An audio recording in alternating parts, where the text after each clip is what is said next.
This is McCook's Mr. Bill. It's an honor to have you here. Nightly news shows that thousands, perhaps hundreds of thousands of people are trying to escape the Middle East. Syria and different places, not counting ISIS, that terrible evil terrorist group.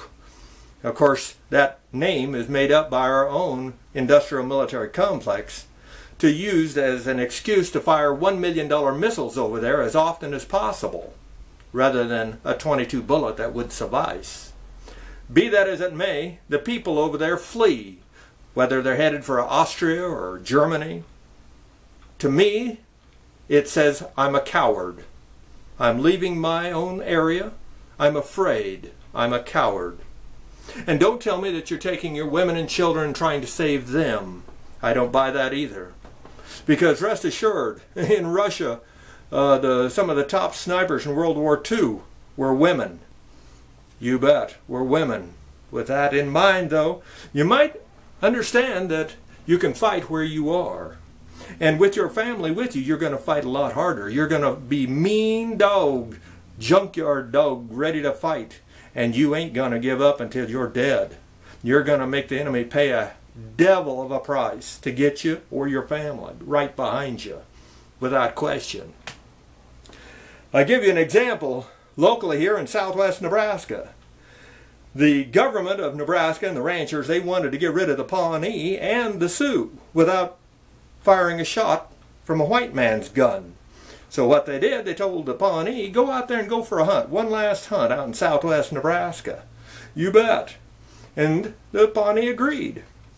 And they said, we'll hunt in the old way with bows and arrows. At the same time, the Army then told the Sioux where they'd be.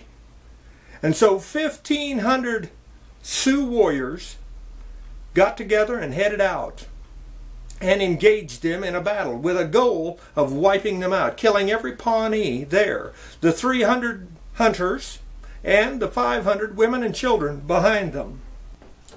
And if not for the Pawnee bravery of the 300 hunters becoming warriors and going to the front lines and holding back the 1,500 Sioux, they'd have wiped them out. But it wasn't just the warriors. Women also went to the front lines and fought tooth and nail, and then a few of the women got the rest of the children as they possibly could down to the river, Republican River, and then east to get them out of the area, while the Pawnee braves and women stayed behind too. And they fought them with poisoned arrows to keep the Sioux at bay. And many died doing that, but they were willing to fight.